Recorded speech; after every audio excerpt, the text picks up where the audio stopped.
Chapter है solar radiation, heat balance and temperature. ठीक है, तो स्टार्ट करते हैं। Do you feel air around you? Do you know that we live at the bottom of the huge pile of air? We inhale and exhale, but we feel the air when it is in motion. ठीक है, it means that air is in motion, air in motion is called winds. तो सबसे पहले winds क्या होता है और current क्या होता है, हमें दो चीज़ जानना है। सबसे पहले विंड क्या होता है और दूसरा एयर, सॉरी करंट। करंट का मूवमेंट जो होता है वो वर्टिकली होता है, अपवर्ड डायरेक्शन होता है, और विंड का मूवमेंट जो होता है वो हॉरिजॉन्टली होता है। ठीक है, जब भी वर्टिकल मूवमेंट होगा तो हम हमेशा उसको करंट बोलेंगे, वो विंड नहीं होगा। बट विंड का जो मोशन होता है, विंड का जो मूवमेंट होता है वो हमेशा वर्टिकल इन नेचर होता है। ठीक है, तो स्टार्ट करते हैं। We inhale and exhale but we feel the air when it is in motion.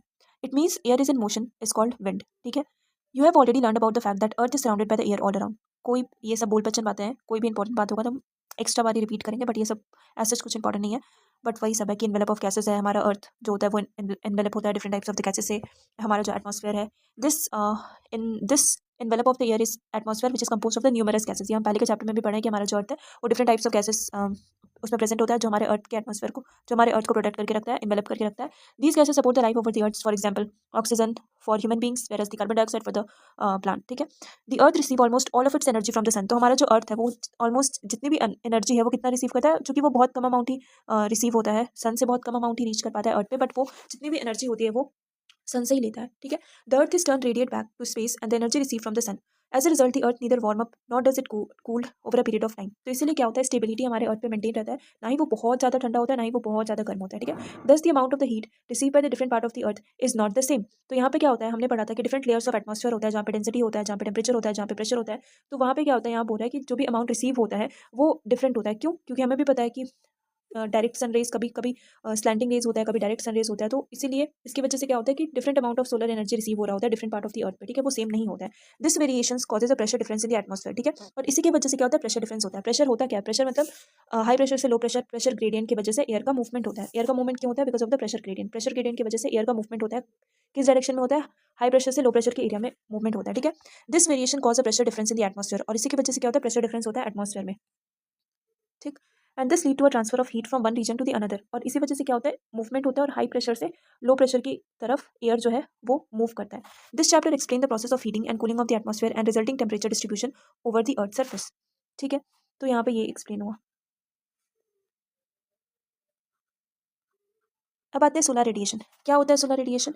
Solar radiation, the earth surface receive most of its energy in short wavelength. जो हमारा अर्थ का सरफेस है वो जो मोस्ट ऑफ द एनर्जी है वो sunlight से receive करता है, वो जो सनलाइट का एनर्जी है वो शॉर्ट वेवलेंथ का होता है। ठीक है, और the energy receive by the earth is known as incoming solar radiation. जो एनर्जी रिसीव हो रहा है वो सन से, उसको हम क्या बोलते हैं, इनकमिंग सोलर रेडिएशन बोलते हैं, और इंसुलेशन भी बोलते हैं बहुत बार। ठीक है, as a earth is enjoyed resembling a sphere and the sun's rays fall obliquely at the top of the atmosphere and the earth intercept a very small portion of the sun energy। क्योंकि हमारा हम जो है earth से बहुत कम amount of energy ही receive ले पाते हैं। ठीक है, रिसीव कर पाते हैं। On the average the earth receive about 1.94 calories per square centimetre per metre per minute at the top of its atmosphere. तो कितना एनर्जी रिसीव होता है, सिर्फ 1.94 कैलोरीज जो है वो रिसीव होता है। ठीक है, तो solar output receive at the top of the atmosphere varies slightly in the year due to the variation in the distance between the earth and the sun. ठीक है, during its revolution around the sun the earth is farthest from the sun on 4th of July। तो अब यहाँ पे दो concept आता है, एक है तुम्हारा एपीहीलियन और एक है तुम्हारा पेरीहीलियन। पेरीहीलियन क्या होता है, पेरीहीलियन का मतलब होता है पास।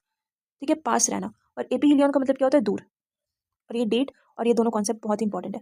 पेरीहिलियन का मतलब क्या होता है, perihelion basically 3rd of January को होता है, जब अर्थ जो होता है वो नियरेस्ट टू दी सन होता है। ठीक है, इसी को हम बोलते हैं पेरीहिलियन। पेरीहिलियन का मतलब पास, पास से याद रखना पेरीहिलियन। सो ये कब होता है, ये 3rd of January को होता है, जब अर्थ जो होता है वो नियरेस्ट टू द सन होता है, and this position is called a perihelion. Next is aphelion. What is aphelion? जब अर्थ की रिवॉल्यूशन के टाइम पे जब अर्थ जो है वो सन से सबसे ज़्यादा दूर होता है, which is in 4th of July, this position of earth is considered to be a aphelion. तो इसको क्या बोलते हैं, एपीहिलियन। एपीहिलियन मतलब दूर रहना। Therefore the annual insolation receive by the earth on 3rd of January slightly more than the annual receive on the 4th of July। तो बोल सकते हैं कि जो हमारा जो 3rd of July को जो हम रिसीव होता है जो एनर्जी, जो भी अमाउंट वो ज़्यादा होगा, थोड़ा स्लाइटली ज़्यादा होगा as compare to 4th of July। However, the effect of this variation in the solar output is masked by other factor like distribution of, क्योंकि ये एक फैक्टर नहीं है एज सच, पोजीशन पे कभी भी डिपेंड नहीं होता है कि हाँ वहाँ पे ज़्यादा ठंडा होगा ज़्यादा गर्म होगा। ठीक है, पोजीशन पे कभी भी डिपेंड नहीं करता है, क्योंकि पोजीशन पे कभी भी डिपेंड नहीं करता है। यहाँ पे क्या बोलते हैं, बहुत अदर और भी फैक्टर्स होते हैं। फॉर एग्जांपल लैंड का डिस्ट्रीब्यूशन से मैटर करता है, लैंड और सी के डिस्ट्रीब्यूशन से मैटर करता है। ठीक है, अब चूंकि सी के पास होगा तो हमारा लैंड जो है वो ठंडा होगा, बट हमारा जो एटमॉस्फेयर है वो ठंडा होगा, वेरएज लैंड के पास होगा तो वहाँ पे लैंड है तो ज़्यादा एनर्जी कंज्यूम होगा, तो वो गर्म होगा, ठीक है। और वहीं हम बोल सकते हैं कि ज़्यादा जल्दी गर्म और ज़्यादा जल्दी ठंड जो पार्ट होता है वो क्या होता है, लैंड होता है, ठीक है। वो जल्दी गर्म और जल्दी ठंडा हो जाता है, वेरएज जो सी होता है वो जल्दी लेट से गर्म और लेट से ठंडा होता है, ठीक है। एनर्जी लूजिंग और एनर्जी गेनिंग कैपेसिटी सी का बहुत स्लो है और लैंड का ज़्यादा फास्ट है। Hence this variation in the solar output does not have a great effect on daily weather changes on the surface of the earth. तो ये सब जो इफेक्ट है वो डेली हमें नहीं दिखता है एज सच, ठीक है। डेली उतना भी नहीं दिखता है, थोड़ा बहुत दिखता है, ठीक है। उतना हम समझ नहीं पाते कि हाँ ऐसा कुछ हुआ है नॉर्मल कंडीशन में।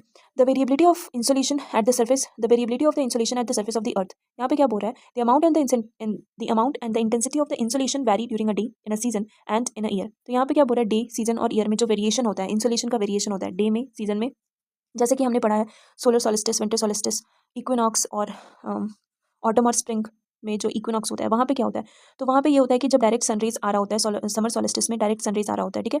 और तो वहाँ पे जो एनर्जी रिसीव होता है और जो स्लांटिंग रेज में जो एनर्जी रिसीव होता है उसमें कितना वेरिएशन होता है ना।